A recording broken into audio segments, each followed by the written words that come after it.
goofy pictures and all that stuff. We're But talking. It's a different story. and I have a lot to say, but I don't like to say it in Yeah, front so of we no. gotta get you used to being in front of the camera because I know you got a lot to say. So we gotta get you in a space where you can, you know, gotta add on. I was but you know what? When I started, I was the same way. I mean, yeah, I was the same way, and I was starting a podcast, so but I Turn that got to the used to it studio. after like the Thanks. third show. I kind of got used to it, but it's something you got to adjust to. Mm. So yeah. On that note, we are live. I just want to hit the live button, so we're gonna get this thing moving. And make sure all this stuff is queued. Thank you, son. Everything is queued. Boom. Okay. Let me see. Yeah, everything's fine. So before we get started, how's everybody doing? Let me do that. Like, what's up? What's going on? Tasha's down in the down south. Dave's way Florida. up north, and I'm kind of like not in the middle, but I'm still down south. But she's Yeah. further down than me. But how's everything going? Our weather changed a little bit. It kind of cooled off a little bit Mm-hmm. We about to today. have a hurricane. Yeah, I saw that. Mm-hmm. I was looking at the trajectory, and they have different models, but I was looking at the different models that they have. So it may, once it gets into the Gulf, curve back around and come up the bottom of Georgia. That's a Yeah. possibility. Mm. And then it may just curve and come right across you guys. A Yeah, direct that's what situation. that's what they're saying. It might just come straight through Yeah, Florida. as a And Mm-hmm. as a category. So yeah, that's three. It's at three right now. so. Oh, shit. It's inching up. It's inching up. Yeah, and everybody's out here acting crazy. Like They they like, haven't been to a hurricane before, huh? yeah, it's like they buying out all the waters, all Mm-mm-mm. the shelves are clear, all the bread, all the. I'm like, well, damn, other people got to eat too. Like, Yeah. getting 12 of everything, and I'm like, Yeah, why? But whatever. Yeah. I stay stocked up anyway. yeah. I buy in bulk anyway, so I don't have to. We'll see how it all pans out. Hopefully, it's not too bad. We don't need no extra situations going on. But Right. let's get it cracking. I am Yeah. your brother Yep. Mordeeb. This is another show of Brainwashed on Heavy, which I haven't broadcast from this channel in a minute. Brainwashed on Heavy is a channel that really deals with conversations and topics that are considered taboo, considered what some people call deep or out there. So when we have those topics, this is the platform that I normally broadcast from. But typically we're on POD, put out direct, and that's for your everyday general conversation and shows that people deal with stuff on a regular basis. But today we are on Brainwashed on Heavy, but we are broadcasting to POD, and we're broadcasting to Facebook as well as Brainwashed on Heavy on YouTube, and POD put out direct on YouTube. So yeah, we're gonna get it cracking. I would like to welcome Worldwide. my my co-host today. I got Sister Tasha, brother Dave. Yes, sir. I got a couple of other people that will be popping in. They're just still a little late. And this is a part two. This is a part two to a show that we did previously, about the urban spiritual journey, and it's basically a show that consisted of people who grow up in the city. Um, we have a particular path that we go down that's considered spiritual, and nobody really talks about that, what goes into that process that changes our lives, changes our views, changes the way we look at life, changes the way we look at God, changes the way we look at death, changes the way we interface with adversities in life. It's the entire process, and nobody really asks us what goes into considering where we are at our age. A lot has gone in to make us how we are today Mhm. spiritually. Has Mhm. nothing to do with a particular religion, because all religions are spiritual in essence. Um, but we just want to talk about what goes into the urban spiritual journey for the urban person who grows up in the city. What is that like? Nobody really questions or asks us, some of the things that we deal with, some of the things that are taboo that nobody really wants to talk about, such as ghost. Like black people don't see ghost. I hate using the term ghost, but you know there's supernatural things that we experience that nobody really asks us what are our experiences like when it comes to stuff like that. you know we kind of keep that bottled up, but the Europeans, they put it on Front Street how they deal with ghosts. They go searching for ghosts and blah blah blah. We use Mhm. the term ghost. I don't like using it. Let's just say disembodied soul, a person without a body. So yeah, and on that note, we're gonna go ahead and roll credits and get into the show, and see y'all on the other side.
And we are back. I have not heard that intro in a while, so it's kind of refreshing to see my intro for this show. I haven't seen it in a while because we haven't broadcast from this channel. But I will like to say, if you are watching via our Facebook group, please feel free to comment, ask questions of any type. If you're watching via YouTube, please hit the like button, because that does affect the algorithm. So it kind of, direct people towards our content. And hit the bell so you can keep up with us. And when we have stuff that we post, it'll keep you alerted. And share. If you find the content interesting, please share with other people. And on that note, let's go ahead and get into it. And the first thing that I want to talk about will be Ghost. Yes, we will discuss Ghost. And let's just say disembodied souls. And the reason why I wanted to start with that topic is because I was having a conversation with someone, and we were just talking about some of the experiences that we have had throughout our lives and things that we've seen, even stories that we've heard from some of our elders, our grandmothers and moms, and the things that they talk about. And we kind of got into the subject of, you ever talk to someone about something and you feel yourself whispering? like you shouldn't be talking about it, but there's nobody there but y'all two? Mm. You've No. you've never done that? Nope. Talking about something that's very taboo, and you can actually feel the octave of your voice go down, like you shouldn't be talking about it, but it's just nobody else is in the room. Probably, but I haven't paid attention. Yeah. I've noticed that, and the reason why I said that is because when it came down to really talking about things like ghosts and things we've heard or either experienced, nobody really openly talks about that in our community. But yet it is a Mhm. phenomenon. Even going back to you know, slavery, we had a lot of supernatural things going on that were passed down, that people experienced, and things that were passed down. And it wasn't really a super taboo thing, but it was only taboo because we had to do a lot of things in secret because of our situation. But now that we have gotten to this stage of the information age, and everything's on the table right now in our community, everything's on the table, regardless of what it is, it's out there. Um, I wanted to discuss that, man. I want to discuss, you know, some of the experiences that you may or may not have, and even stories that your elders have passed down about things going on. Because I know growing up, and this is gonna say, and this is why it fits so well into the urban spiritual journey, is because I've experienced a lot of things when I was younger, growing up in Neptune Village, in Jersey. And you would think, just growing up in the hood, in the projects, nobody ever talked about this type of stuff. It never came up, but yet I can almost guarantee you a lot of us were experiencing things. We just didn't talk about it. Mm. So on that note, yeah, anybody experience anything, or was passed down any stories, as a youth or even today, that will be along the lines of just dealing with disembodied entities? What about you, Tasha? I wasn't told any stories. My family never talked about stuff like that. It was like you just don't talk about anything. Right. You talk about spirits, right? Because you talk Holy Spirit and the Holy Spirit Yeah. this and that. So that was the only kind of spirit we could talk about. But like they never told me any stories. But I've had I've seen like shadow figures. Right. I've Me. had I don't, Mm. like weird stuff happen in the house. Right. In my old house. This new house, I think they trying to get used to me. Yeah. So um, with those experiences happening, did you have a reference for them, or was just a phenomenon of weird, like that's strange, or did you have a reference to, or some framework to place it into? Because I have a framework now that I've evolved. I have a framework from right, when I experience certain things, so I know how to place it. But right. without framework, it's like, that's weird, that's strange. What is that? I Did you have a framework? no, in the beginning, it was like that's weird. Oh, Right. and or I would joke and like we would call like me and my kids we call it we say oh that's Consuela. Consuela's moving stuff again or Right. But now that when I have now that I've become more aware and I've heard Right. have certain other things happen, now I know what it is. Like I've had like actual handprints Right. on my arms and Right. like actual things done. And Right. I'm okay. I'm like, now calm down. I'll talk to him a little bit. Yeah. All right. How you doing? Calm down Right. a little bit. Now I know how to address it. Right. You know what I mean? I don't know. I'm still Yeah. getting used to it, but now that I'm aware of what it is, as opposed to that's just maybe that's a short in the light bulb, or maybe that just wasn't hung right, so it just fell because Right. Hmm. Right. That just, I don't know why it flew over there, Right. so. I think just as people of color, um and I did a show some years back called The Unspoken Relationship Between Blacks in the Spirit World. And that was such a profound title till this day, because we have a profound relationship to the spirit realm. Even our ancestry had a very, very rich culture steeped in their relationship with family that was on the other side. And I think in my opinion, I think we kind of disconnected ourselves along the way.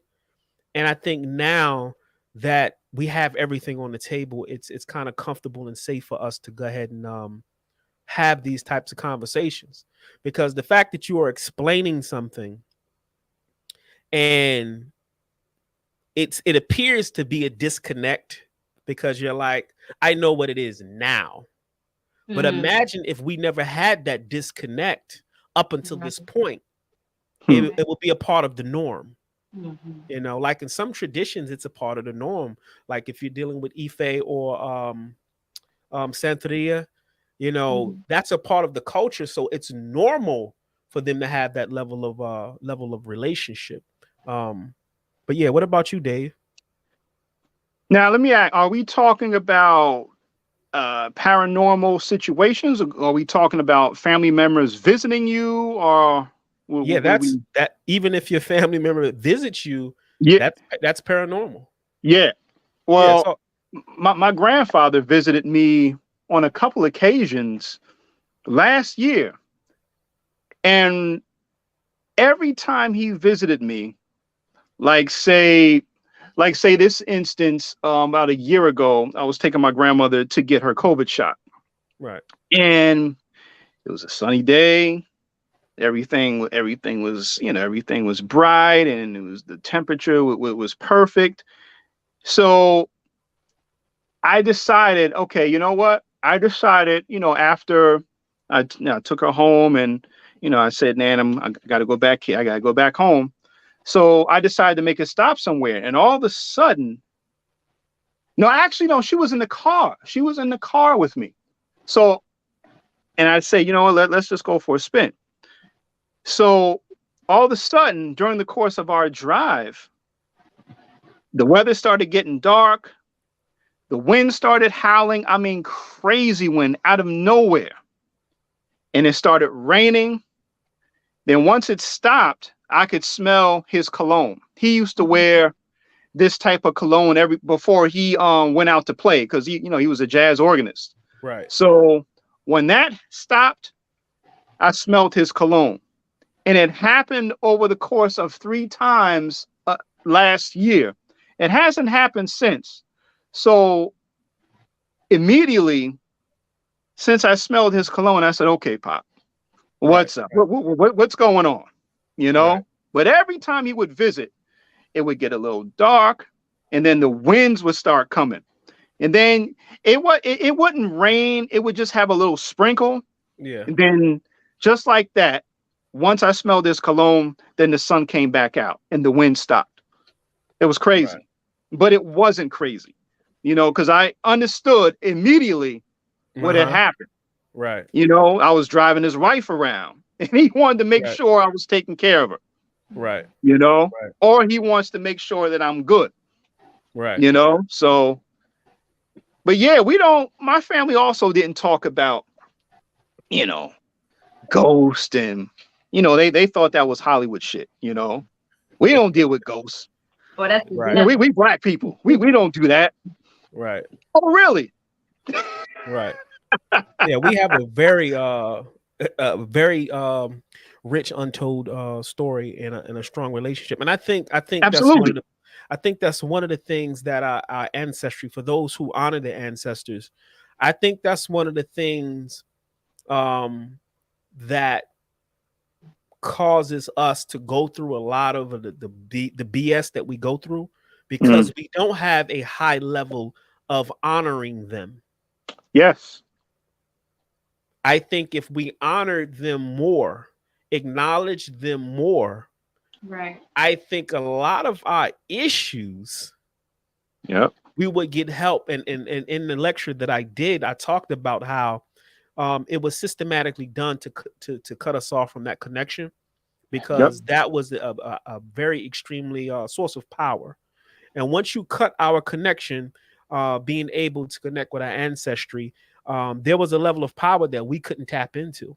So imagine having a army, a non-physical army that nobody can see, but can literally cause devastation and havoc. Hmm. And if you're able to tap into that army, and that army is your kinfolk and your family, imagine what we can get accomplished when we need the help. Right. Yeah.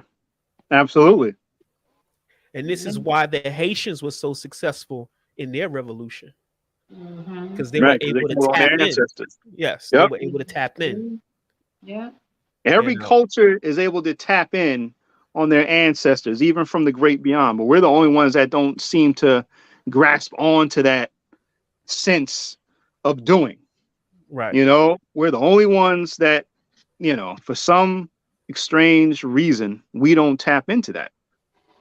I think and I'm gonna give my my story in a minute. I think one of the reasons why we're not supposed to be tapping in. We're supposed to be tapping in, but I think one of the reasons why it's systematically done to make sure we don't tap in. And this goes back to when you look at slavery, how we used to play the drums, and there's a lot of things that we used to do that they were like, don't allow them to do X, Y, and Z.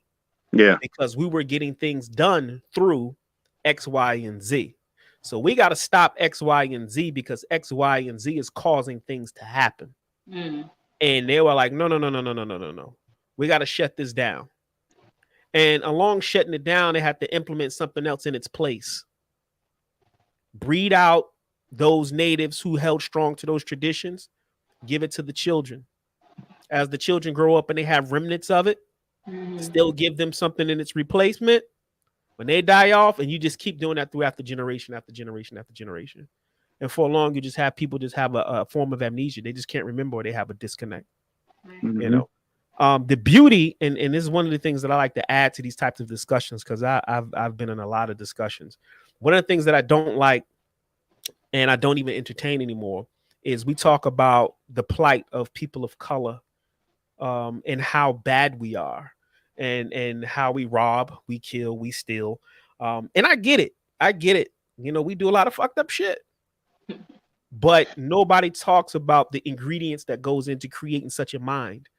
We just looking at the end result of how we're acting. Nobody's talking about everything that went in to create the thievery that's in that mind, that melanated mind. Right. Or that murderous melanated mind. Nobody talks about wanting into creating that, the environment and the circumstance and the education, even down to the genetics. So I don't. It's always a slippery slope with some people when it comes to that type of topic. Right. No. And I don't like just to have us just being just some sort of anomaly, like a bad anomaly. You know, there's so much more than that. Yes, so much more. And if you look at history, true history, then we know what we've contributed to this entire timeline. Mm-hmm. But I say that to say, in the end of this whole thing, we win. If that's the thing, we win. So I don't like to entertain too much gloom and doom when it comes to us, but it's a process. It's a process. But my story, my story that I wanted to share about the ghost, and it kind of ties into what Dave was saying about a family member. And it's strange that he spoke of being able to smell the cologne that his grandfather was wearing. That's important, because when your ancestry show up, they're normally going to show up with something that's extremely relative to them that you can recognize. That's right. Yeah, I had to. Yeah, That's right. yeah. And I can co-sign what he said, because to be, and I'm just gonna, kind of unpack what you said a little bit, Dave. To be in the car, Yeah. have all of this go on, and to smell a particular cologne is real. Yes, it is. It's very real. And until you experience it, it's kind of like hearsay, yeah, whatever. But when you experience it, it's a real thing. It's not something that you're kind of like, maybe I'm just tripping. No. Nope. No, it's a real thing. It's a real thing. The story that I wanted to add about the whole ghost thing. For some people are extremely sensitive when it comes to being able to have their spiritual antennas active. I would be considered one of those individuals. So, and it's not something that you can turn off and on like a light switch. I like to say what's up to Pablo Chalk in the chat. Cool brother. He always tune into the shows. But yeah, it's not something you can turn off and on like a light switch. It's just one of them things that when it's on, it's on. And to kind of dampen down your sensitivity, this is why when people fast, when you refrain from food and you fast and you kind of stay away from people, you allow your biological system to not focus too much energy on processing food. And if you're by yourself, you don't spend a lot of time processing other people's energy. So now the body and the mind has a lot of, I'm not going to say extra energy, but now it can focus on things of a higher nature. This is why when people are fasting, they're looking for clarity. They're looking for answers. They're looking for a particular experience. And fasting brings upon this because it shuts down everything else your body is doing. And now the body can focus on some higher things. And the reason why I brought up the fasting is because for me, being a highly sensitive person when it comes to those types of energies, and you can't turn it off. The only way you can do it is to distract your senses to be focused on something else. Take, for instance, sleeping in a extremely dark room for a highly spiritual person could be uncomfortable, not because they're scared. It's because when all your external senses are shut down and you're conscious, now your higher senses kind of heighten. So now you could pick up every little thing that's going on around you. And the only way you dampen that down is you got to have something else that your senses can latch onto, like leaving your television on or something with some sound that your body can latch onto and not be focused on the entity that may be standing in your room. Because if you are open, they're going to try to get your attention. That's just how it works. But one particular ancestor that would never, ever, ever visit me, and I've had quite a few. As I evolved in my spiritual journey, I had family members that would transition, and upon them transitioning, if I had time with the body, I would go and I would have my prayer and whatever else I needed to do there with them, and to let them know. Because one thing about ancestors, and we'll become an ancestor one day, when people cross over, and this is according to experience. And this is according to our ancient writings. But when our ancestry crosses over to the other side, and this goes back to the slavery thing, they're going to search out somebody in that family line, like a telephone, to make contact with who's ever open to receive that message spiritually. That's who they're going to go to. So with me, I made it my business to be available through my own spiritual growth. So when my ancestry crosses over, they know exactly that door is open. And when they, and most of them transition over, they'll come and they'll let me know I'm good. And that's something that I need to hear, to let everybody else know that when they come to you, they're going to be like, okay, I'm good. I'm here. I'm doing X, Y, and Z. They'll lay it all down, or they'll make it quite simple, and then they'll just move on. But I had a particular uncle that transitioned over, and I had to do what I needed to do to segue to make sure he was able to come through openly, which I was anticipating him coming through, but I did some things on my altar, not even thinking about it, but it was in reference to him one night, and when he came through, and that's when it kind of clicked. Like, when your ancestors cross over, when you put certain things on the altars, you burn candles, you give them their food, you give them their tobacco, their pipes, their liquor, all the stuff that they liked when they were here. That is the segue, kind of like a magnet to bring them in. So I had some things going on with my altar, and my uncle, actually, he showed up that night.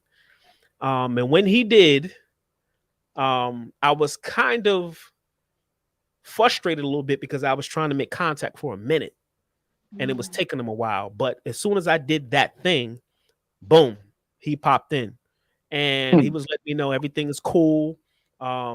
He had on clothing that he typically would wear.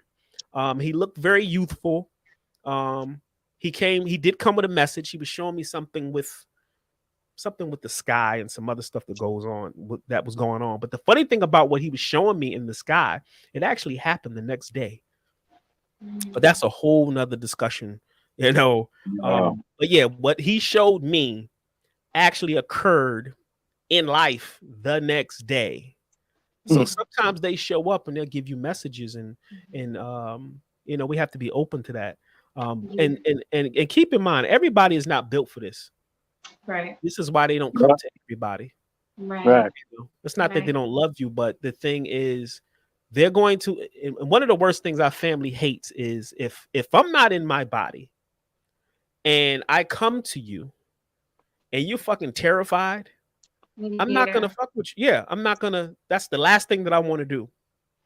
So I think as we progress along this path and become more acquainted with this science, be more in acceptance that it's normal.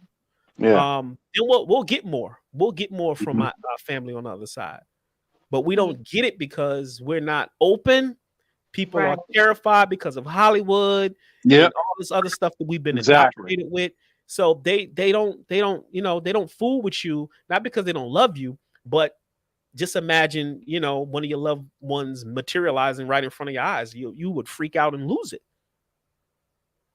I think that's like, for me, that is like probably what's hindering me, what's blocking me, because I'll get the smells and I'm like, okay, I know that's my Aunt Tish. That's her and her cigarettes. I don't smoke. Right. So why would I be smelling cigarettes in my bedroom? Right. Why would I be smelling cigarettes in my car? Just odd places that I don't even smoke, that nobody's there, just me. Or my grandmother, whoever, But I think, like, for me, I do, and I've been told this several times. I do kind of not block it, but it's like I'm not as open as I could be, and I don't know what my hesitation is. I don't know if maybe I am a little scared of having the whole it's fair. being It's open fair. to the whole thing, because I've been told by so many times, by so many different people, spiritual people, like you got the gift, connect, right? Right. You got this gift that you could connect. You just have to be open, and I hear stuff, but I just be like, I don't know if I'm, I don't know. It's me. I'm definitely. It's like you can't block it, right? But you can hinder yourself from getting the full effect of. Right. And so. Right. That's true. You can't. When you're spiritually sensitive like that, you can't turn it off, but you can hinder it from having the full experience. Right. And in the backdrop, it is fear. It is fear. It's kind of like are y'all familiar with astral projection? Mm-hmm. Yeah. One of the precursors to astral projection is sleep paralysis, and I think we talked about this on the last show we did. And the sensation that you get when you have sleep paralysis A lot of people, well, actually, everybody that I've ever talked to about it, they always say, it feels like I'm dying. Yeah. But here's the thing. You don't know what it feels like to die Right. because you haven't Yeah. died. Right. But Yeah. that's the framework that we take into those types of experiences.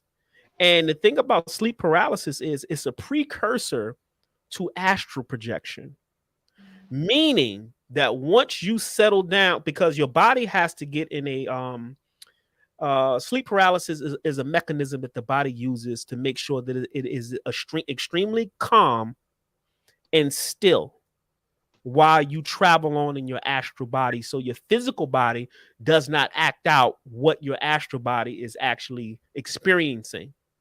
So it has to put it in its this paralyzed state. The thing is, you're conscious, and when you're conscious and going through that paralyzed state, people freak out because they can see their room, but they can't move, you know. But the thing is, once you get past that, and it's fear, and the fear that you have will ultimately break you out of it. People just, they fight it and they come up out of it. But if you let go, and this is the part where people feel like, whoa, I feel like I'm going to die. If you let go, now you could go to the next phase of astral projection. My brother, Pablo Chalk in the chat said, he said it's scary.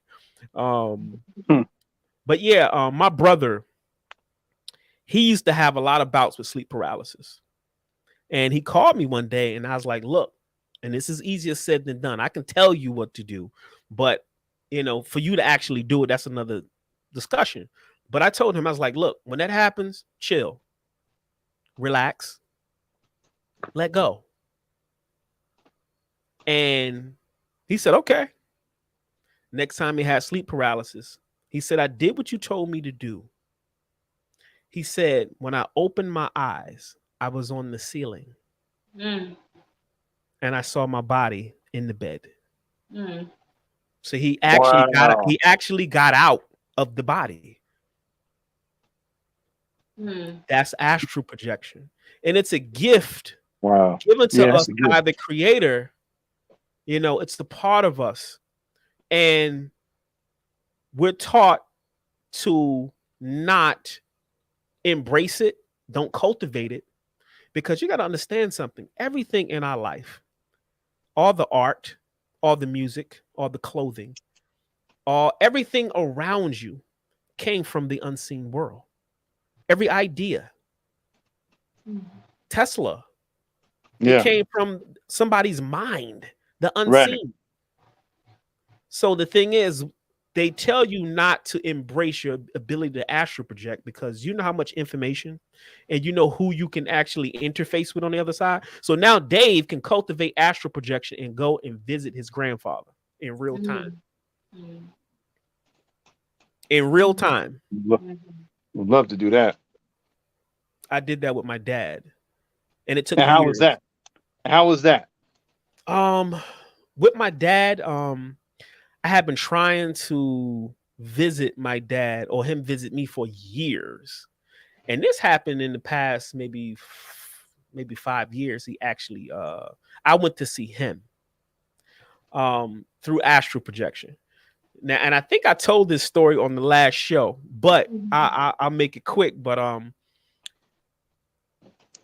going back to what Tasha said, sometimes we have blockages that causes our relationships with our ancestors to be kind of foggy. And that comes from either they left you when you were a young kid. That can come from, childhood trauma. That comes from a lot of things. So your ancestor, when they cross over, the last thing that they want to do is cause more harm. So my dad transitioned when I was like 13. I had a living elder tell me, and she had the gift. She's like, look, your dad won't visit you because he feels like he left you when you were young. That was hurtful. And he feels like visiting you now, he's going to have to leave again. You're going to be in another state of pain. So he just stays away. When I tell you, seen a lot of people, but my dad would not show up. She said, but tell you this, get some of the things that he likes, favorite music, this, that, or the third, and just vibrate on that. I think one of the songs that he used to like, I think it was about Earth, Wind, and Fire, the Reasons. That was his Yeah. jam.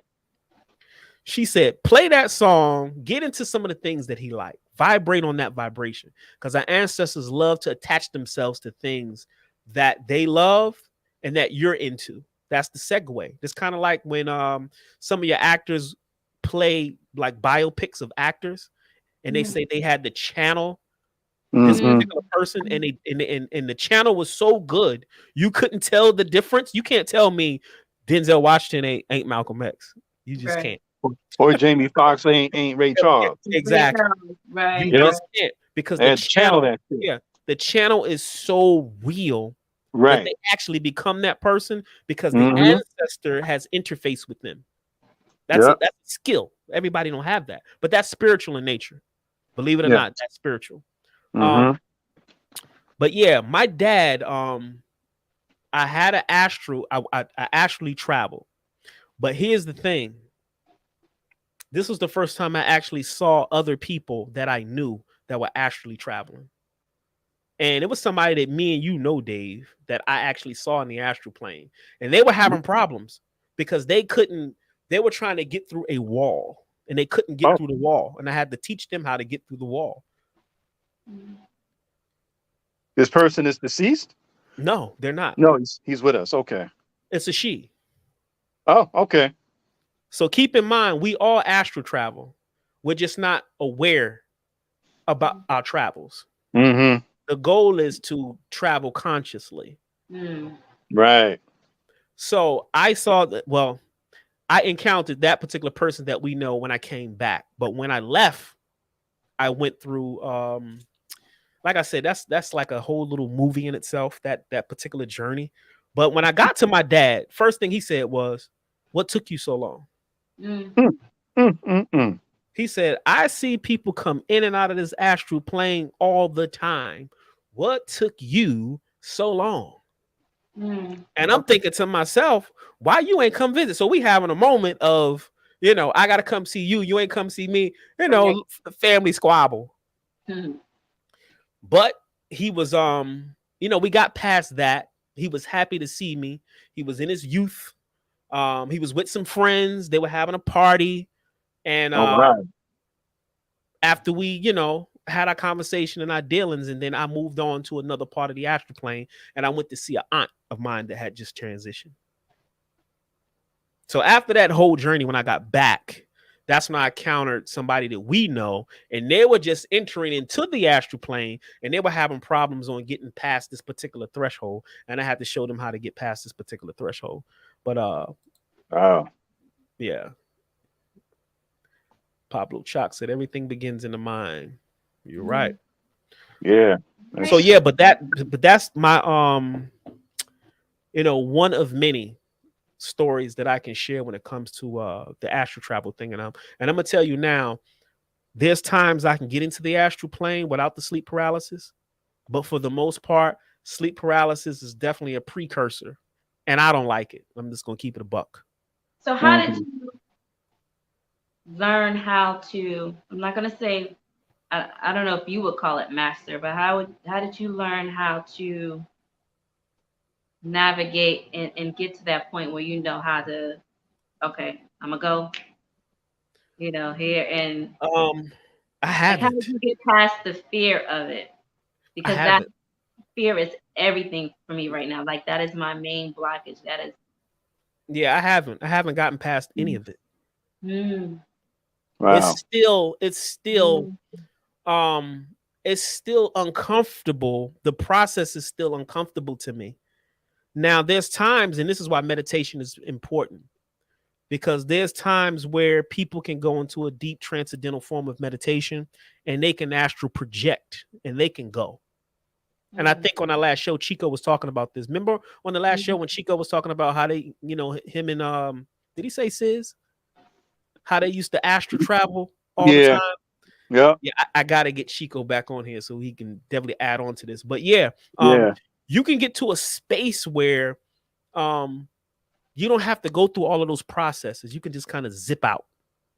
And some of the experiences that I've had that were profound, I just zipped out.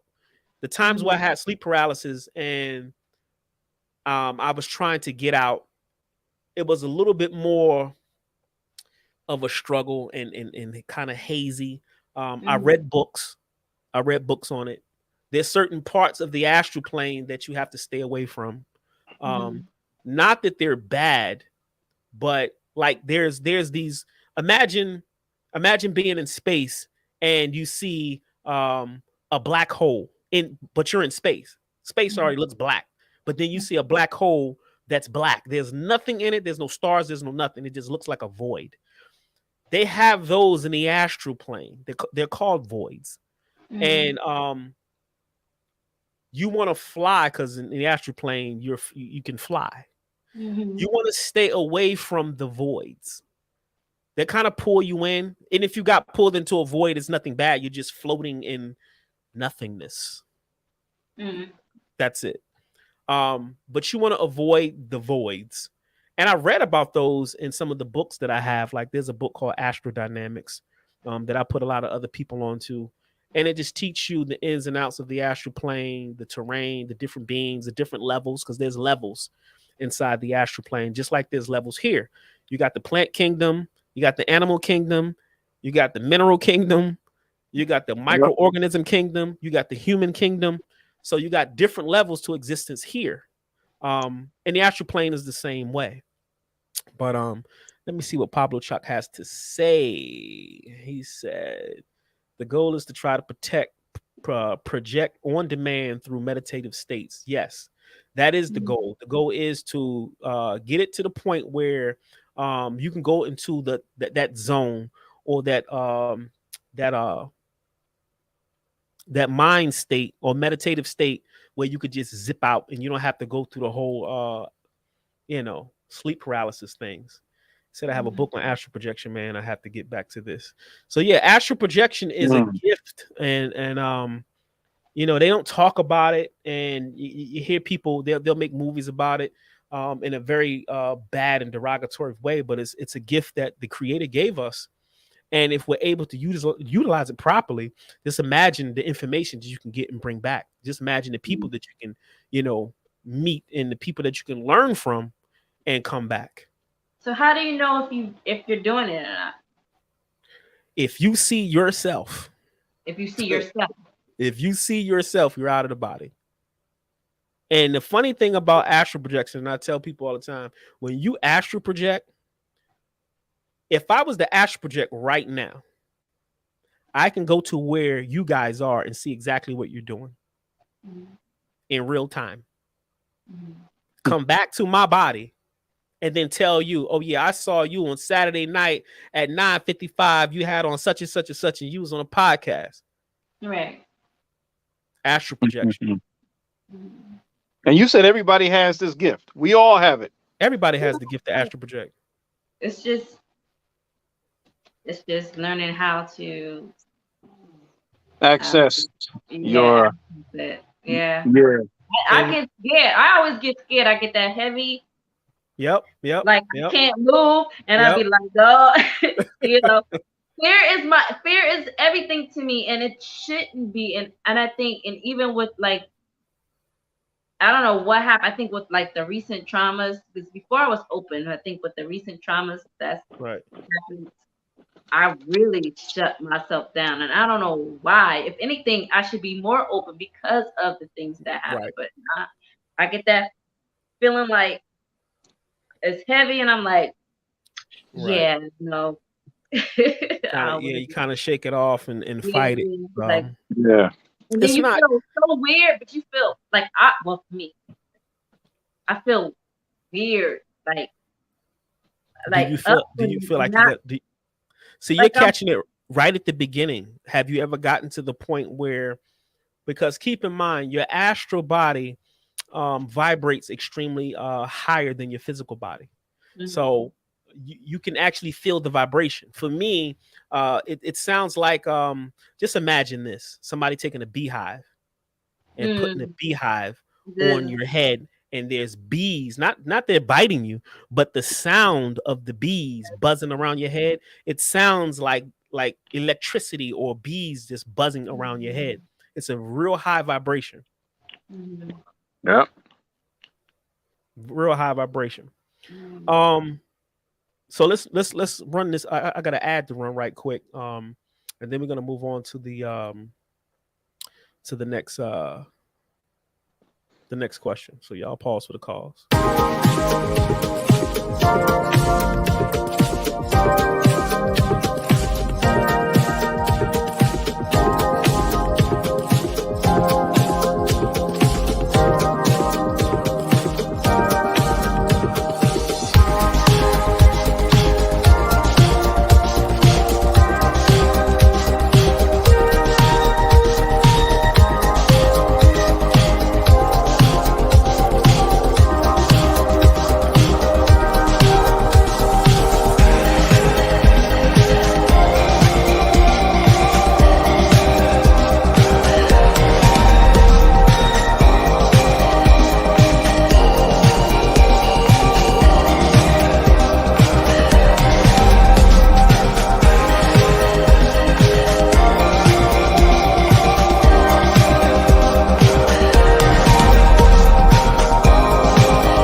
And that thing you had.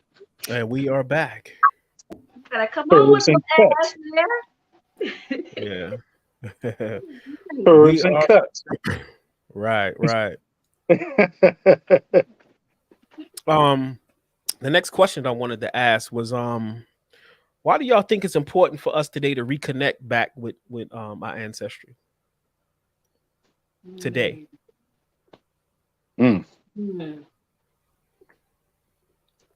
That's good. Yeah, that's a good one. You want to take the ladies first? No, I'm still thinking. I mean, because I could take it. I think why it's important today, because I think based on my studies and some of the people that I've come across, I think we're coming full circle. And with us coming full circle, what was in the beginning shall be in the end. And I think now that we're coming to a point of completion, I think everything that was cut off from our ability to connect to, everything that was hidden, everything, I think we're now in a stage where all of this stuff is coming online for a reason. The fact that we're having this discussion is a testament to our evolution and where we are now. There's a time where you just didn't have these types of conversations. There's a time where, talking about being a vegan or doing yoga or, non-genetically modified foods and things like that, it just wasn't a part of the discussion. I think we are evolving to a space where we're coming full circle, and now we have to reconnect back to what was in the beginning, so we can go on to the next level. And I always give the slinky analogy. If y'all know what slinkies are, you used to play with slinkies back in the 80s. But if you look at a slinky, if you take the slinky and you close it and just stand over the slinky, it looks like a circle. That's a complete circle. If you take the slinky and you pull it from the top, you see all the coils in it. But all the coils if you start from the bottom, it coils and then it goes up, coils, then it goes up, coils, then it goes up until it reaches where your hand is. This is kind of how our evolution is. Once we make a 360-degree rotation around to complete, we bump up to another level. And we go back around again. And once you get around and connect 360 degrees of completion, you bump up to another level. And we just keep doing that. And I think we're now in a stage of completing one of those rotations. So now as we complete what we need to complete now, we're going to get bumped up to another level. And that goes into Tasha, you familiar with the term ascension? Yes. What about you, Dave? Yes. Absolutely. The term ascension is in direct correlation to the analogy I'm giving with the slinking. Because as we complete a rotation around 360 degrees in our evolution, we bump up. And that bumping up is an ascension process. That's virtually what it is. So I think it's important for those who are going to make that ascension reconnect with, our spiritual counterparts, whether it be learning, whether it be history, whether it be our ancestors, regardless of what it is. I think it's extremely important right now for those who've been chosen for the ascension process to reconnect spiritually, because these are going to be some of the main tools that you're going to need to be able to make that ascension process. Everybody cannot make the ascension process. Not now. Right. Many are called, few are chosen. So that's a real statement. Yes. That's like giving everybody ability to manifest stuff with their mind instantly. Right. And you give that power to any and everybody. So you take the person who's degraded in their evolution, imagine what they will be manifesting versus the person who has some morals, some values, and they've evolved to a state of having some virtue and some balance. They're gonna pretty much manifest things that are more conducive to make life much better. But you take the average degraded person who has this ability, it's gonna be hell. So this is why everybody can't make the ascension jump together. Right. Because we're going to get to a place where things like this are going to become very common, being able to use more of our minds and manifest things more quickly. And everybody can't be able to do that because they're not prepared. They're not, groomed properly. They haven't evolved. So you're asking for problems. So why do you think we need to connect spiritually at this time, Dave? There's a lot going on, man. There's a lot going on that we still do not understand. There's a lot going on that we can't not yet process. There's a lot of things that we've been through as individuals and as people that we still have yet to come to terms with. So that spiritual connection will help us lay and set a foundation for growth and for the things that you were talking about. Ascension and being transcended and being able to astral plane so you could meet and see your ancestors so they could give you guidance on how to navigate through this village. Right. It's very important, to focus your mind on these type of things. I think we need it now more than ever. All the things that you were talking about, it's going to inspire me to do.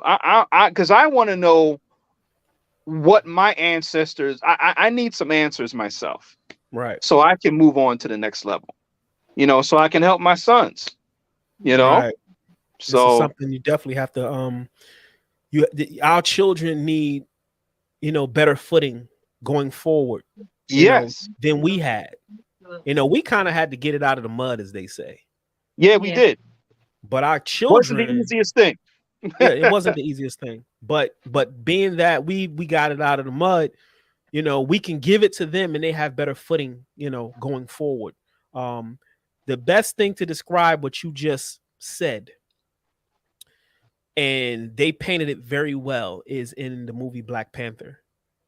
Yeah, When he had to go basically into the astral plane that's right. and meet with his dad to get That's guidance on that's what to right. do in the real world. That's right.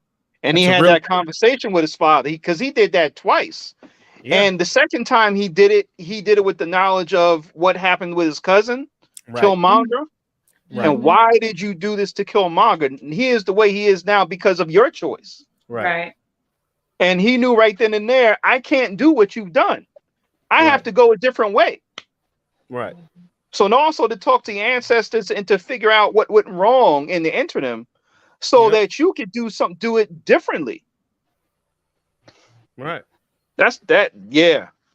That's That's exactly and keep in mind that particular interaction that they showed with T'Challa in Black Panther, that was a normal thing amongst our people Mm-hmm. and amongst some tribes today. So Yeah. communing with your ancestry, there was nothing weird or taboo about that. That was a normal thing. Just because Right. somebody transitioned over didn't mean that they didn't exist anymore. We Mm-hmm. had a way of saying, okay, I have a spiritual telephone that I can Mm-hmm. let you use to call them to have a conversation while they're on the other side. We had a whole Right. system for this. We had a whole system for this. And we just lost our way, you know, due to circumstance and situation. But now it's time to reconnect. You know, now we are having the visions and we're having the dreams and the weird sensations, and now this is becoming, you know, everyday talk. And there's Mm-hmm. nothing, and keep in mind, all of this is science. Right. All of this is high science. When you're talking about different realms of vibrations, it's all high science. And we already had this thing down packed. And with Right. us having it down packed, we had a system in place to help us keep going along our evolution until we reach the critical point of ascension. Mm. Now, you have to look at yourself, the fact that you are in a body right now, to witness where we are now in our evolution. Just marinate on that for a minute. Yeah. You Yeah. have to be in awe that you're in a body right now to witness where we are in our evolution, Mm-hmm. right at the door of ascension. Right. Everything that's going on, we're here to witness it. You know how many people have incarnated and left here and incarnated back and left here and still haven't got to this juncture that we are at right now? Right. That's real. That's real. Yeah. But that in itself is a gift. It is. Yeah. Right. But you have to stop and think about it. Like, I never thought about that. Right. You Yeah. know, you stop and think about it. It's like, oh shit. Excuse my language.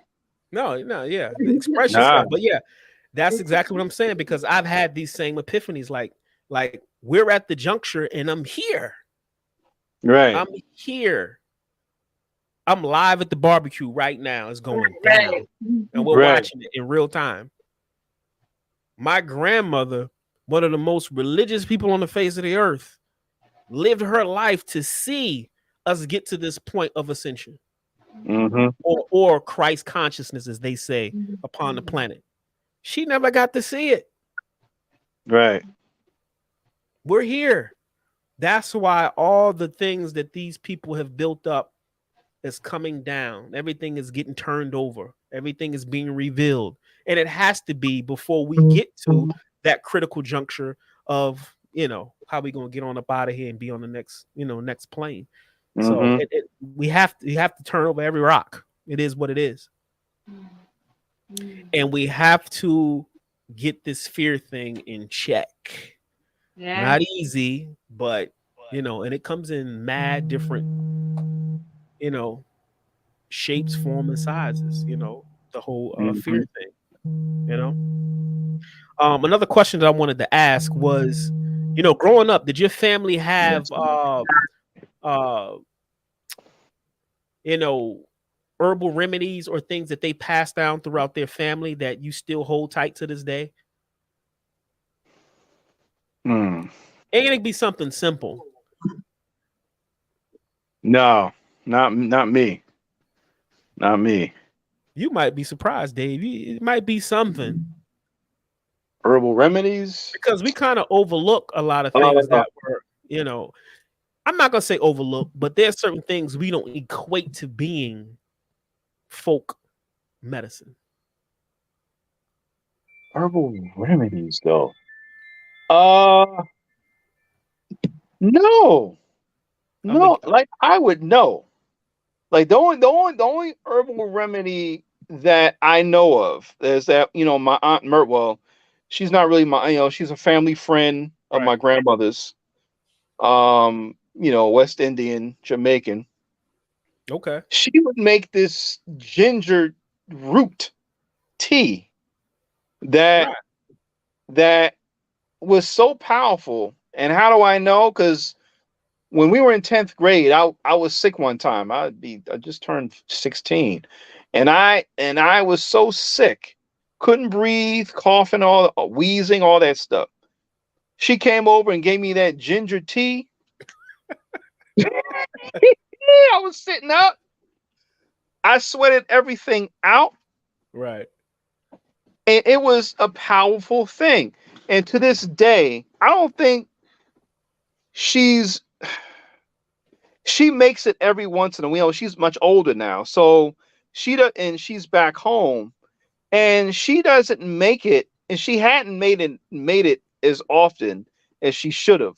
Right. But that's probably the one of the few herbal remedies. And a lot of West Indian individuals, they have those remedies Right. because they come from the island.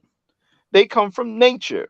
They grow up around plants and fruits and seeds, water. They have all those things.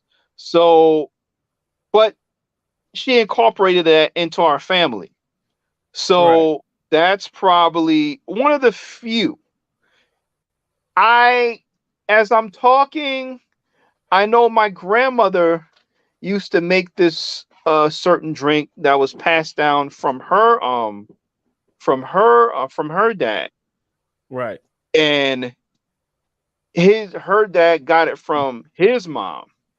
It was some sort of drink. It was like a special drink that she only made on special occasions, and it had a lot of herbs and stuff. But she doesn't do that, and unfortunately, she hadn't passed that down. I think us as Black folks, we often make the mistake of not passing things so sacred from one generation to another. Right. These are things that could help cure cancer if Right. you let you know because of all the herbs and spices that are in these things. You're right. So there's very few um remedies that I remember. Not too many though. But unfortunately they weren't passed down enough, you know. So Pablo Chalk in the chat, he brought up a good point because I think we all kind of experienced this, but and here's the thing. We probably experienced a lot of herbal things, but they probably were masqueraded as something commercial, but they were yes. herbal in essence. And like Yeah.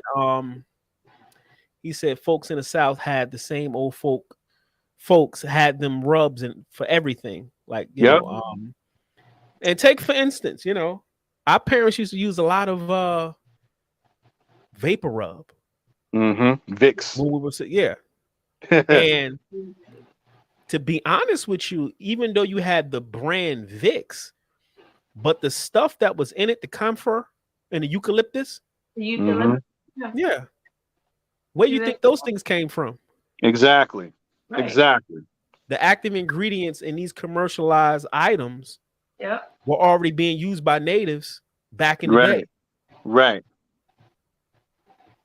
And some Stole the people, recipe and bottled this shit up and sold it in the stores. right. And depending on how you what lens you viewed it from, some people will label that magic.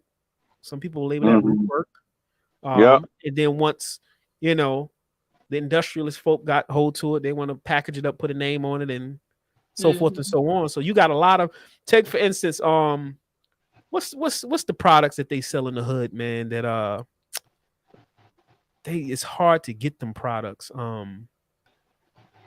got Like, a I name. think I know what you're talking about. Like the old school. They used to have the ointments in the Yeah. cans. Yeah. I forget the brand. My aunt used I to know sell what you're that stuff, talking about, though. but they had all the folk stuff, basically folk remedies, and but it was commercialized into these products. It'll come to me, but yeah, I wanted to ask that question about folk remedies and herbal stuff passed down. And we have, whether we know it or not, there's a lot of things that we did use that were spiritual in nature. Yeah. But I do get the question a lot: how can a herb, you know, manifest things on a spiritual level? And a lot of people, they don't understand that. And I said I was going to talk about this as a question, because people say it's a plant. How does it have the fact to pull in this and bring money and all this other stuff? Let alone, we're not talking about the medicinal properties, we're talking about the spiritual properties. Right. How is that possible? And my answer to this particular question, and I said I was going to answer it on the show. Everything in existence has a frequency. Everything in existence has a frequency. A blood cell has a frequency. A plant has a frequency. It has a particular vibration. And if you put on lotion, all the chemicals inside the lotion has a frequency, a vibration, an energy signature, believe it or not, because everything in existence can be broken down to its atomic structure. It's composed of atoms. Atoms are small particles of energy that are vibrating constantly. Atoms are never in a still state. They're always moving. So when you look at a plant, people say, how can a plant bring about X, Y, and Z? And it's just a plant. People don't understand the energy signature that's associated with this particular plant on a molecular level. So if you have a plant that's designed to pull in things, take for instance, you have certain herbs that you can use that you can put them on sores and scabs and boils and things like that. And what it does is it pulls the toxins, it pulls the pus, it pulls the sickness out of your body so you can get well. Well, that pulling action that it has, when you break it down to its molecular structure, is nothing but energy. It's nothing but energy. And that energy is it's a pulling energy. So when people are doing work and they need to bring in more money and they need to pull in money, there's a particular herb or plant that's associated with that particular frequency that can pull those things in once you attach your intent to the money or the prosperity, whatever it is that you need more of. You utilize certain things that can pull those things in based on your attention, because energy flows where your attention goes. And this is how a plant is able to do things that will be conceivably impossible. And our ancestors had all this stuff figured out. That's why they used them. You want to keep things away, they got a plant for that. You want to bring things in, they got a plant for that. Right. So I wanted to answer that question for that individual who just couldn't kind of connect the two. But sometimes when we're looking at things, you got to look at things on and I know it's hard because it may not be in a person's educational jurisdiction to be dealing with quantum physics and Right. atoms and all that type of stuff. So they just see surface Right. stuff. They're not going that deep. So it's like they can't make the connection. Right. But yes, this is how plants as well as different stones and crystals does all the same thing, because a crystal is nothing but kind of like a fossilized aspect of that particular energy. It's just harnessed into a rock. That's it. Same shit. Wow. Mhm. Pablo Chalk, what did he say? We already did that. I thought the brother said something. But yeah, my next question is, can spirituality be weaponized? And if so, how would you use it today? Wow. If spirituality Mhm. can be weaponized, how would you use it today on a personal level? And keep in mind, a weapon doesn't always have to be something to harm. The harm, right. Right.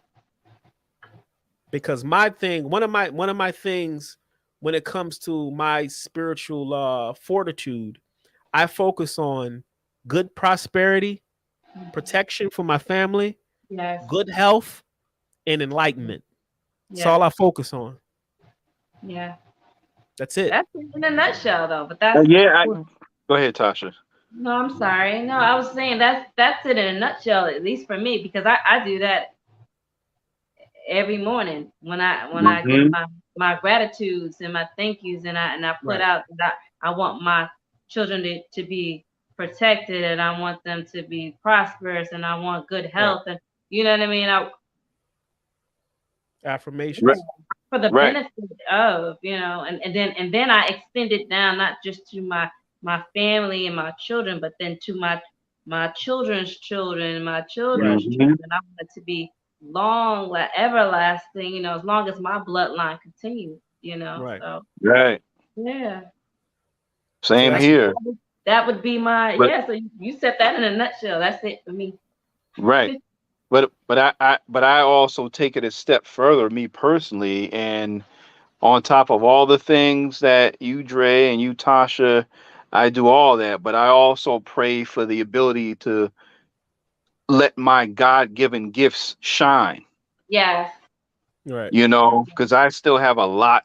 I feel like I still have a lot to give, Yeah. and we all have our God-given gifts and our Mm, talents. And I pray for the ability to find the courage to mm, use those gifts, mm, not just to use the gifts, but to give me the strength and the courage to make the step, mm. to put the first step forward in using those gifts. Right. So my sons, they're already proud of me because I'm the dad and all, but my sons can see greatness, Right. what greatness looks like. Right. You know what I'm saying? So and they can tell their children, my grandchildren, what greatness was, because I as a son witnessed my father Right. my father's greatness, and that could go on. You have all these families, the Rockefellers and the Kennedys and all that. They do that. Right. Yeah. They do that. They pass their greatness down from generation to generation. So that's what that's what I pray for too. To use my God-given abilities, but not just to use them, but to find the courage and the strength Mm. to get It's that going. it's funny you say that, because and I noticed that you focused on finding the strength and the courage to step into that. Yeah. Um, it's funny you say that is because, you know, sometimes we have endeavors in life that we want to accomplish. Hmm. I call this the ego agenda, the ego personality of ourselves. That's the ego agenda. Then you have the agenda of why you came here in the first place. It's bigger than Yeah. your ego. Right. And we can go through life living out our ego, what we like, what we don't like. I want to be here, don't want to be there.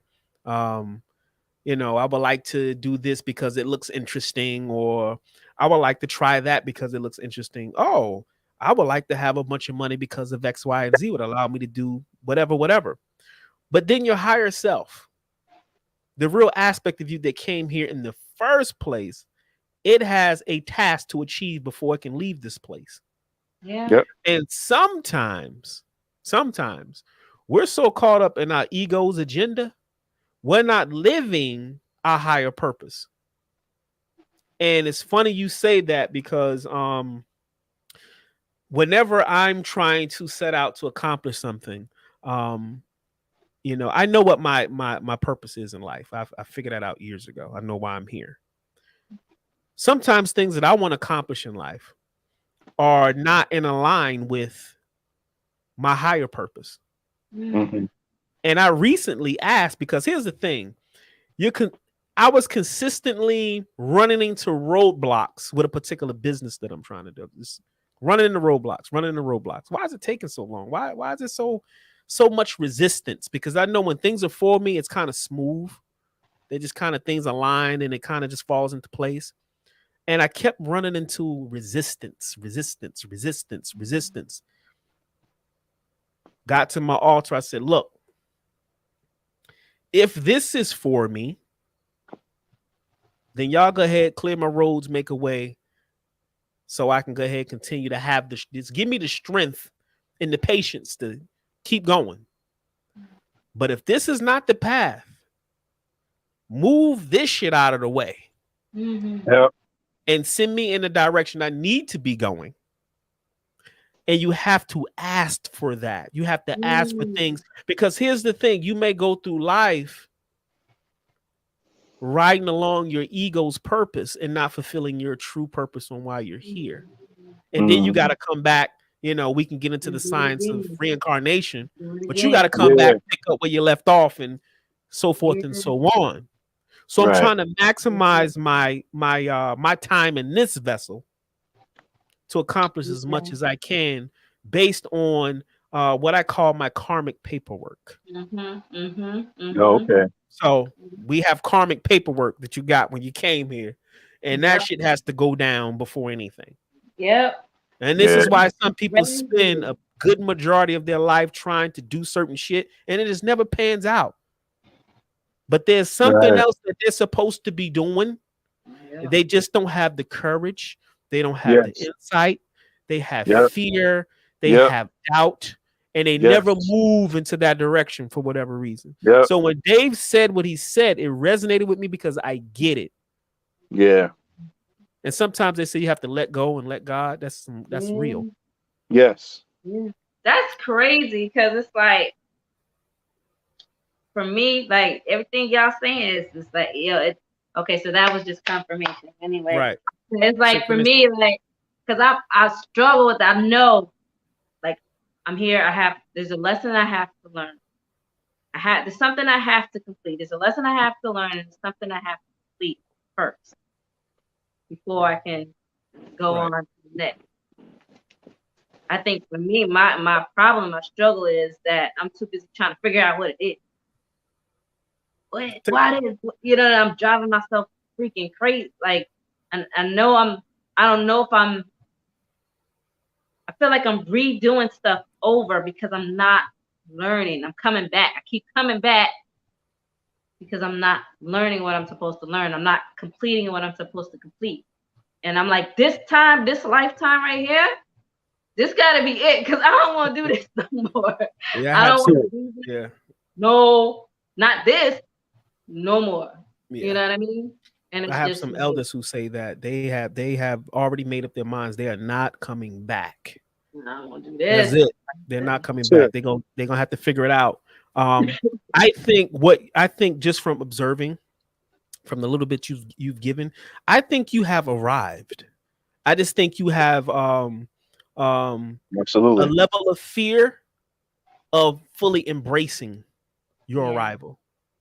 That's just my assessment. I can be completely wrong. That's what I'm saying. That's confirmation. Like I've had so many conversations. Like, I just went to a spiritual convention last week.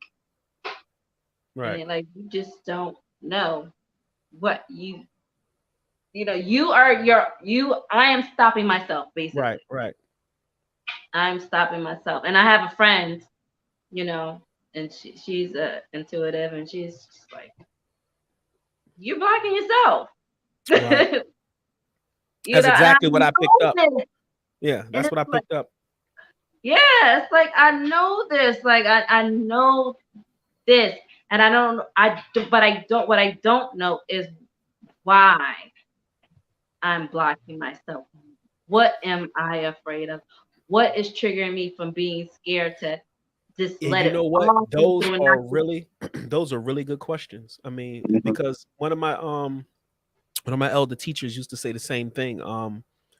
It's not so much as like he gave an example because we were inside of we were having a retreat and it was all the brothers and we were talking and one brother had reservations about doing a particular thing and it was a very taboo thing.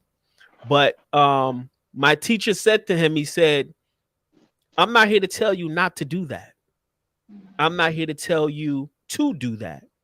I am here to tell you that your higher self is compelling you to have that experience. Whether it brings you pain or pleasure, that's something you have to deal with. But the thing is, you have to get past this experience because your higher self is compelling you to have it. And once you have it, the key is to learn and to move on from it, Mm. never Yeah, to repeat it again. right. No. Yes. And that's real. And I Wow. know that's what Jeez. I'm supposed to be doing. I don't know what is stopping me, what is blocking me, and if I can get past that. Because all the trauma and all that, that's there for a reason. The lessons and everything. Right. Everything. But I don't know what it is that's holding me. And It's and like and I'm you like and, there, I'm like right there, but I got this something is like, nope, nope, like I can't snap that cord. You understand what I'm and that saying? yeah, and that should be a part of your that should be a part of your shadow work. Right. And when I That definitely, yeah, I definitely, and I started doing that because I know I got to do the work. I said I got to do work. I got to work. and for those who don't know, you know that shadow work is just work that you focus on your unseen self, on yourself that you know work that you do in private to get yourself together. And that goes back to what you said, Dave. Mhm. Having the strength to take that step forward because there's something there that you need to remove Yes. to allow you to walk down that path freely without resistance. And Hmm. you indirectly acknowledge that there is something there, so you're asking for strength and guidance to make sure you can take that step. And it's the same Right. thing that she's saying the same exact thing. Right.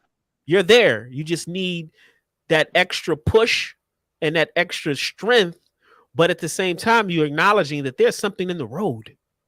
Right. Yeah. There's something in the road. Right. Mhm. Yeah. There's always been something in the road, but I just have no. I just.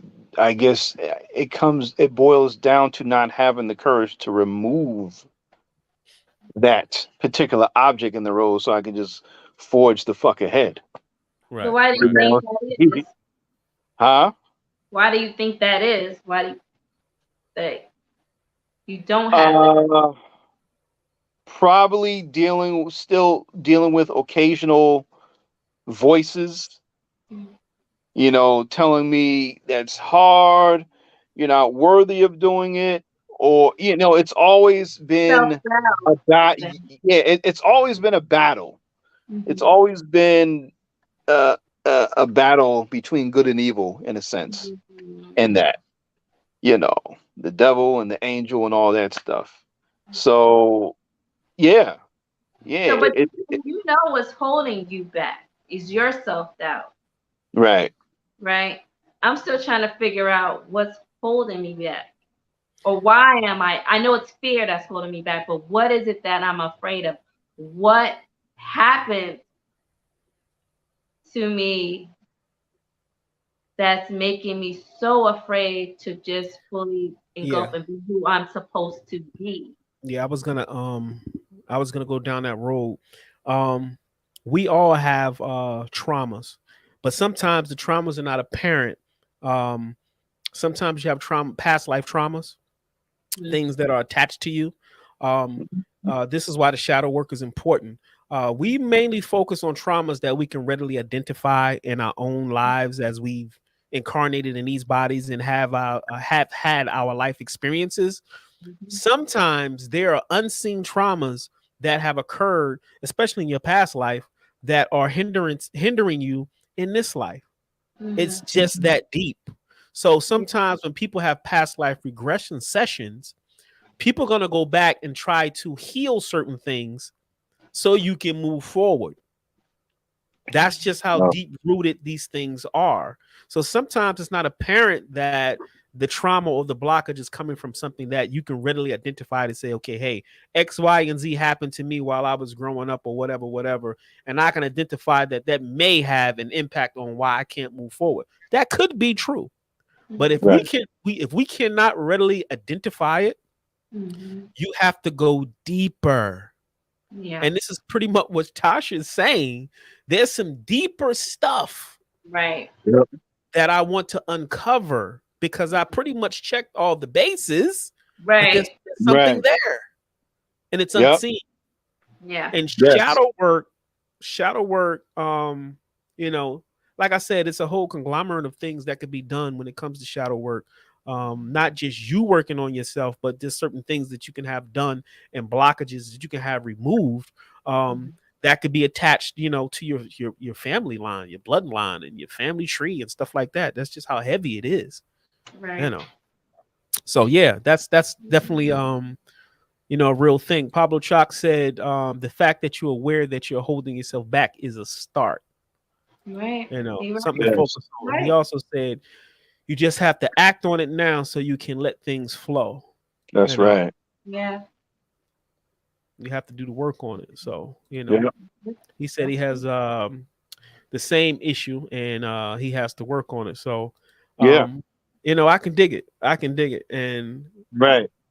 the fact that we're entertaining the conversation is very important in, you know, unraveling all of that. So, but yeah, I got one last question before we wrap this show up, and we're gonna get into it. As we've gotten older, Mm. traveled this path and gathered all this knowledge and information and experiences, and we have families and all that type of stuff. Um, you know, do you ever ponder on your own mortality? And if so, you know, spiritually, not physically, but spiritually, what are you doing to enrich that, if that's a thing? Well, it is a thing, and I'll explain later. But as you get older, do you ponder on your own mortality? Yes. Yeah. Within recent times, because of recent losses, Yeah, yeah, um, it has definitely made me very more aware that, you know, any moment, any second, right, any right, I don't know what I signed up for. I don't know if I signed up Mhm. to be here till I'm 50, to you know what right, I mean, or just till tonight. I don't right. know what That's I real. signed up for. And when I say signed up, when I chose this life here, I don't know how long I signed up for. Right, Right. Right. So I think about it now because I want to make sure that, you know, I leave the tools. I'm pretty sure I did, for my kids to be able to be who they need to be in this world, and that spiritually that yeah, I'm more in tune. But see, my spiritual is the struggle right now, so I gotta get that situated because I'm Hmm. still got right, that tether on me, you know. So yeah, so late as of late, I have been thinking about it a lot in every aspect, and it's crazy that you brought that up. I guess there you go. This is a confirmation thing tonight, Dre. Damn. But I needed it, yeah. So I've been thinking about it a lot. Where I'm going with it, I don't know, but Right. I would concur. I would say the same thing. I think about it more now. And it's weird because I've had these small epiphanies as of recent, and I wish we really had like we really could push this show for like another hour, but we'll have to do a part 2 because I want to share some of the things that have been occurring with me far as the ascension is concerned, and we can get into this whole dimension and everything that's going on with our son and blah blah blah, a whole nother conversation, but it all plays a part on my mortality because as the veil, our ancestors talked about the veil between the physical world and the unseen world. And as we get closer to this process of ascension, the veil starts to thin. And as the veil starts to thin, we're having this more fluid relationship with the unseen and the seen. They're kind of merging, and we're having experiences that some can explain, some can't. Some seem weird, some seem normal, depending on where you at in your evolution. right. But for me, I had an experience. I'm gonna touch on this a little bit as I just have to. Mm. I had an experience. I astrally traveled probably like a month ago. But this was like unlike any travel that I've ever had. In a nutshell, I was where I was, and I was there for at least 2 days. Wow. A whole nother situation, people, the whole shebang, because I don't want to get into all the details, but I was gone so long. Typically, when I'm astral traveling, I'm aware that I still have a body. During this particular travel, it was almost like being in another dimension, another universe, because Wow. my entire recollection of this life didn't exist. Oh.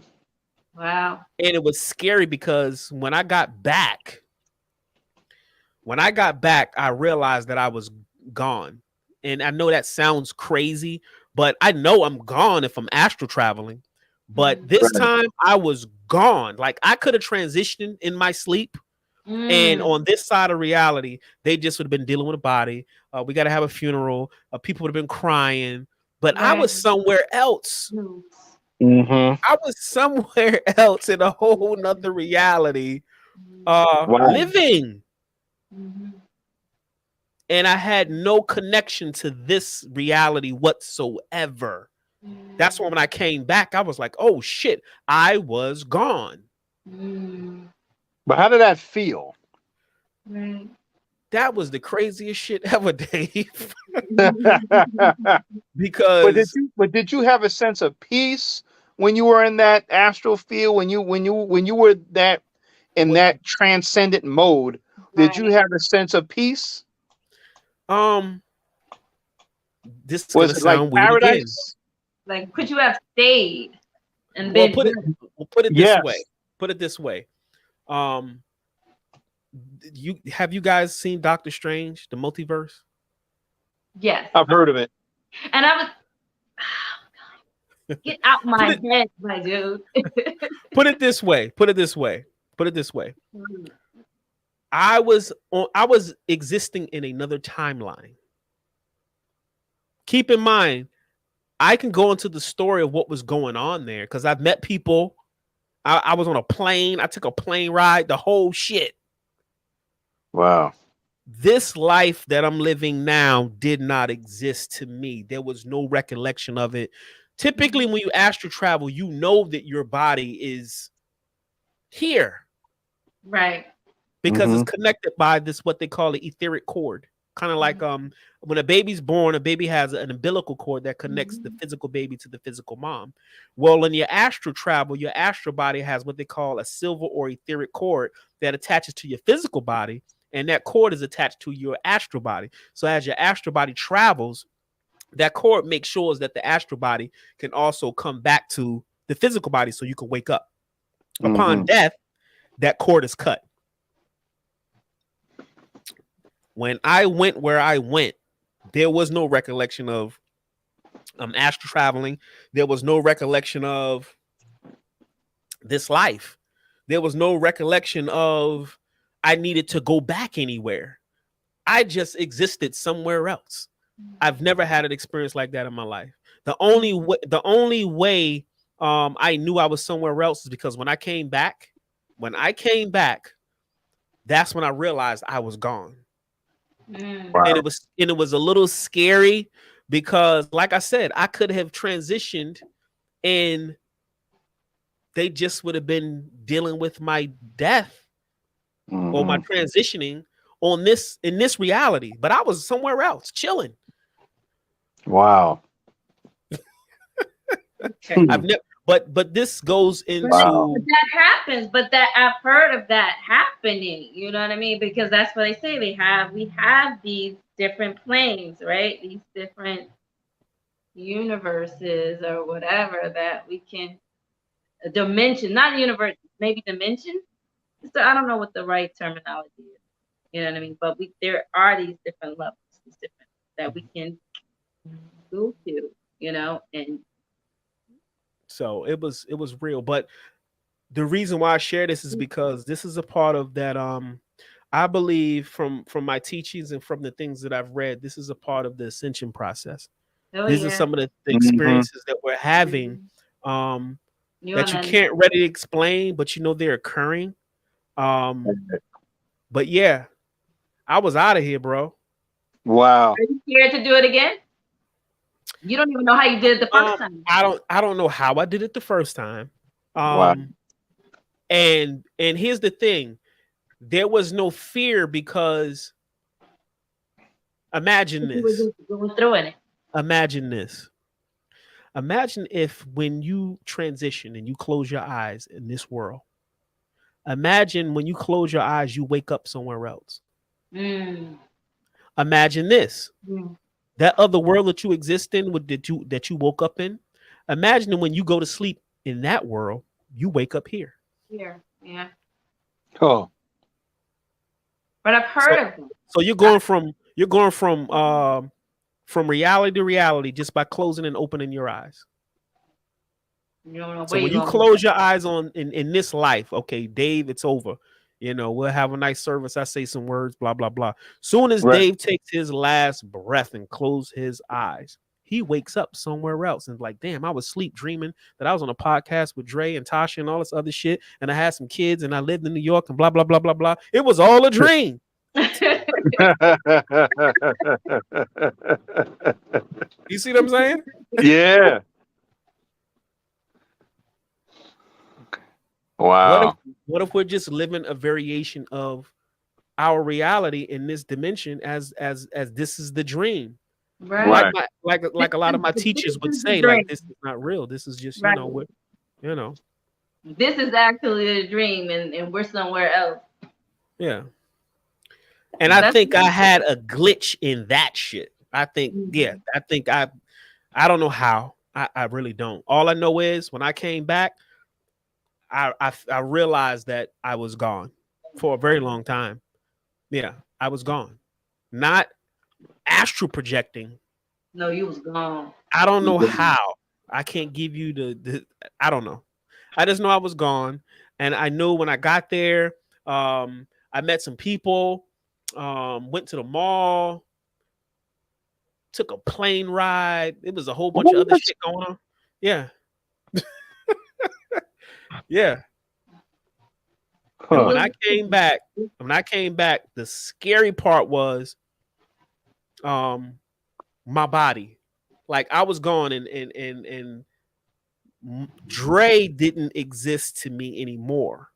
So whatever could have happened to me on this side, like I said, I could have transitioned and they just would have been like, that's fucked up. Dre, you know, that nigga passed. Like, Yeah. meanwhile, the real me, my essence, I'm in a whole nother world living. Yeah. Chilling. And what if this is what this is all about? But isn't that called reincarnation though? What you just described? No. No, Reincarnation. No. because he's still alive. Yeah. He hasn't passed on and fully transitioned to come back into another. So He's you were right. You didn't transition to another living form. You were still you. still, I yeah, was still me, but in a it different wasn't dimension, it wasn't Dre. It was in other words, the real you is the aspect of you that's always been there since you were a child. All right. Okay. That part of you that Underneath all the muck. yeah, the real you, the part of you that has never aged, it has never gotten sick. It's the part of you that you can have a conversation with. It's the part of you that you talk to, like that person. It don't put on clothes. The body puts on clothes, but there's a part of you that affirms things to your ego that says, Dave, your beard looks nice. Like, yeah, that do look nice. Who is that? That's me. That's the real you. Yeah. That's the shit I tell myself every day. Right. Right. Real talk. Right. So one of the things anyway. Let me see. We got what Pablo say in the chat. The crazy thing is that life is really fragile if you think about it. I'll just say this again. Everything begins in the mind. The fragility gets tested every day. Yeah. Right. You want it, Pablo? That's what happened to that kid in that movie, Insidious, scary movie that deals with astral projection.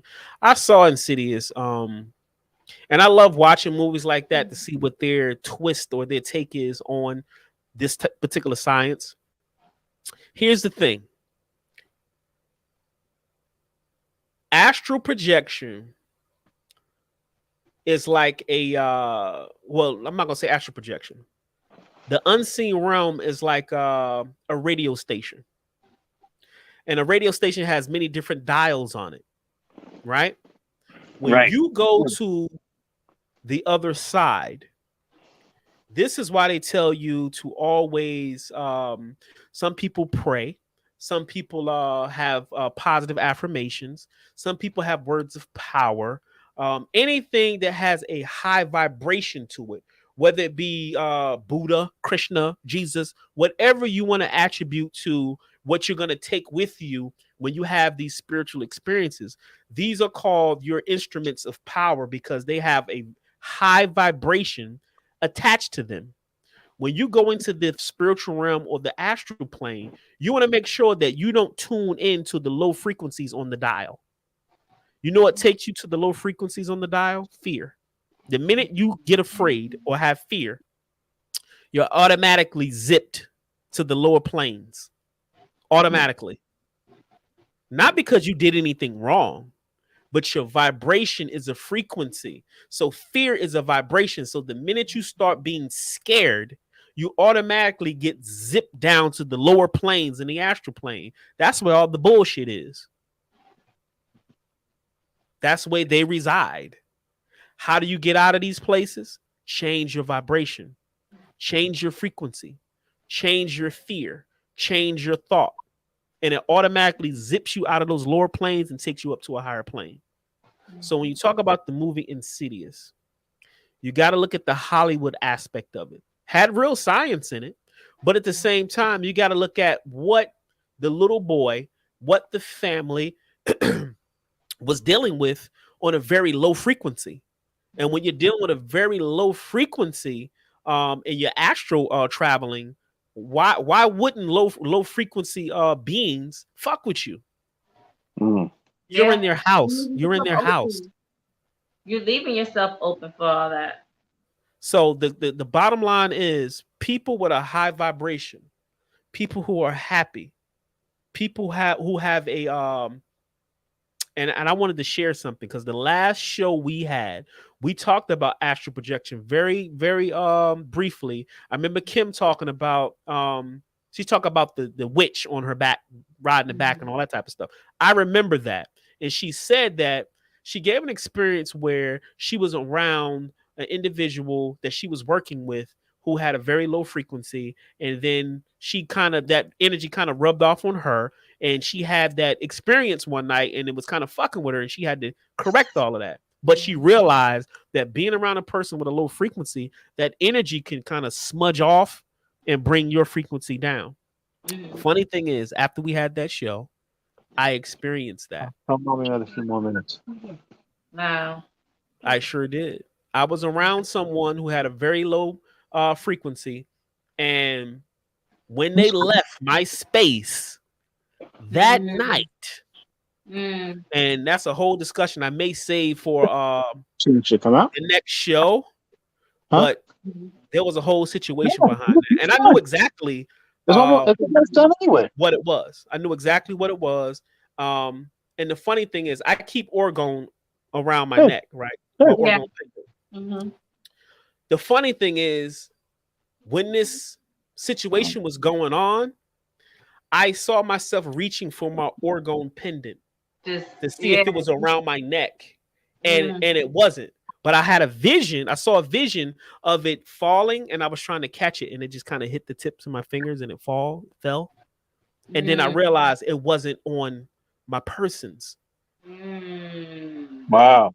But there's more to this whole experience and this story that I'm gonna share. If we do a part 3, because I gotta get Chico on here. I gotta get Kim. I gotta get everybody. But if we do a part 3, I'm gonna share that story in detail, because it's a real thing. When you are around people who have a very low frequency, that does affect you. That can make you sick. That can bring what you consider bad luck, but it's not really bad luck. It's just that when your vibration is low, why would good fortune find you? Yeah. Why? Do you like what I do is I like cleanse myself. Like if I don't like sage myself, or I'll take I'll make a spiritual bath, and like especially like when I'm around a whole bunch of people, because when I get around a whole bunch of people, I get not anxiety. I don't want to call, because I know it's not anxiety. I know what it is. It's just a lot of energy coming to me, and I'm like, I get overwhelmed and stuff. So I don't like going to grocery stores. I don't like being around a whole bunch of people all the time. Sometimes, or even if I have little gatherings at my house, I keep cleansing, saging my house, and then after everybody leave, I sage my house. I have sage. I try to keep myself, and then I just think good thoughts and keep the white light, protected by the white light. You know what I mean? That's what I do to try to protect myself from that happening. Do you have like, I don't want to call it a ritual, but it might be a ritual. That was one of my questions. One of my questions was what will be your daily spiritual ritual to kind of fortify your day, your lifestyle. That was one of my questions. I didn't get to it, but yeah, I have everything, just about everything you can imagine. So for it to happen to me, it wasn't that I didn't know what to do, because I got right on it. Right afterwards. The fact that it happened. Yeah, the fact that it happened, and I knew why it happened. And I knew who was in my presence. I knew everything that they were dealing with. And the funny thing is, me and this individual had a conversation about them being inflicted spiritually and how I can help them with that. And I think whatever was attached to them, whatever was attached to them was like, oh, hell no. We gotta come with this now. That's why, because you were trying to help that person. So it was like, okay, I'm gonna fuck with you. Yeah, exactly. So it was a big failure, but at the same time, it was just a testament to knowing that this happens. This happens. And like I said, I don't have anyone that comes in my personal space with a low frequency at all. It's a zero Yeah. tolerance. That particular person is like family. So allowing them to come in wasn't thing that I kind of second guessed. But I understand them. I understand the magnitude of what they're dealing with now. And I've been wanting to have a conversation with them about, things being attached in the whole shebang. But when I offered my help, it came for me. Yeah, it was like because they don't like that. They don't want you to help. Right. They don't But want you to help. but I had some shit for that. So neutralize it and have no problem since. And it is what it is. Jumped on it quick. Yep. Pablo Chalk, do you have any questions before we close out the show, brother? If so, throw them in the chat right now. But Yeah, you have to stay fortified. And like I said, one of the easiest ways to stay fortified is your thoughts. Yep. Just being positive. Thoughts. Having a positive outlook on things. Yeah, your faith. Yeah, your faith. Anything with a high vibration. Knowing what your mind can handle and knowing what you want around you. Right. Everybody always says I need to have personal, I'm not personal, but good energy around me. That's facts. The older we get, the more we require good energy around us. We know every day is not going to be sunny and happy, but we need to have positive energy around us at all times, especially that we're on this path. We're on individual paths, but we are on a path to enlightenment. Right. You cannot have negative, toxic energy around you. So you just have to be in tune with the type of energy that's around you and knowing what energy that you want around you, because that's going to fortify you spiritually. Right. Mentally, spiritually, that's what I do. I'm always conscious of energy, now more than ever anyway, so that's my thing. I block it off right away. Yeah. And that's a testament.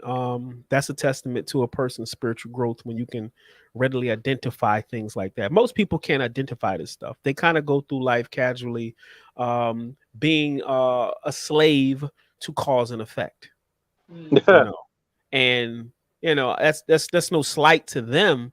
It's just that you are in a different classroom than them, a different grade than them. And I don't look down on anybody who's spiritually unevolved. I don't even talk down or because I understand the process. We all had to travel. We had to go through that. So I don't look down on, it is what it is. I tell people now, the way the universe is working, people are being selected for deletion, and if you are not in tune with the vibration of where the planet is going, then you get selected for deletion because you're not a part of like say for instance, Earth is an entity or it's alive and it has a vibration, right? And everybody on Earth has a vibration that's in tune with the Earth. This is what allows us to be on the Earth because we're in tune with the Earth. So when the Earth decides that it wants to raise its vibrations and say, okay, you know what? I'm going to give y'all Negroes some time to get y'all vibrations to match mine, but I'm going to raise mine. And when I raise mine, it's going to cause some earthquakes and the weather to be weird and all this other stuff. Going to be hot, cold, and all this other stuff. And we're going to have viruses and so forth and so on. So when the Earth changes its vibration, because it's going to a higher frequency and everybody on it is biologically designed to match that frequency, then and it's going to give you some time to say, hey, I'm going to give y'all some time to catch up. Everybody is not going to be actively participating in raising their vibration to catch up to where the Earth is. So what's going to happen is it's going to start marking people for deletion because you're not matching my vibration. not because it doesn't like you, but you're now non-conducive. Mm. That's all. You're Right. non-conducive. I need a vibration that's going to match mine because that's the only way you're going to be able to be here. It's called the Ascension Protocol. It is Right. what it is. It's nothing personal. So I tell people, look, we all have a time that we're going to, exit this plane, right? But while you're here, you're tasked with a job to stay in tune with nature. It is what it is. And when you get out of tune with nature, then all types of shit starts to happen. Yep. And as it speeds up, you're going to have to pick up the pace. Got a couple more minutes. You got to pick up the pace, and you can't be in a situation where, I don't know if we talked about this on the last show, but like the situation with Lot and his wife in the Bible. You get spiritual instructions and you follow those instructions to the T. And you can't be held back by people around you or your loved ones because they can cause your demise too. So you got to surround yourself with like-minded people moving in the same direction, because if you stop to help them in the midst of a crisis, they can cost you your life. Yep. On that note, it's been great. Yes. It's been great. Pablo Chalk said it's a very good show. He enjoyed himself. Everybody's in the chat. We got some viewers that are watching. I appreciate everybody coming by. I hope we wasn't two-way left, two-way right. No. In the middle. But like I said, we'll probably have one more installment to the urban spiritual journey, because I love hearing people's stories about how they are interfacing spiritually on the day-to-day in different places across the world, as well as the United States where we are, and just growing up, urban. We're urban melanated individuals who it's a format to that. But I appreciate everybody for tuning in. I like to thank my co-host, Miss Tasha, and my brother Dave, who came through and supported the platform. We had a full lineup, so we're missing Thank you. We're missing at least another 2 to 3 people. But we'll work that out, and we'll probably do another show and close it out on a trilogy. So yeah, I appreciate y'all. Y'all be safe, and y'all hold it down. Well, I'm gonna monitor this hurricane situation. Might have to throw you a life vest down there, Tasha. You never know. Yeah, man. We about to be flowing. I'm about to go back to Jersey, man. Damn. You never know. But yeah, I appreciate y'all, man. Y'all stay safe and give thanks. Always give thanks. All right, we're gonna roll these credits. I'm out. Peace. Okay.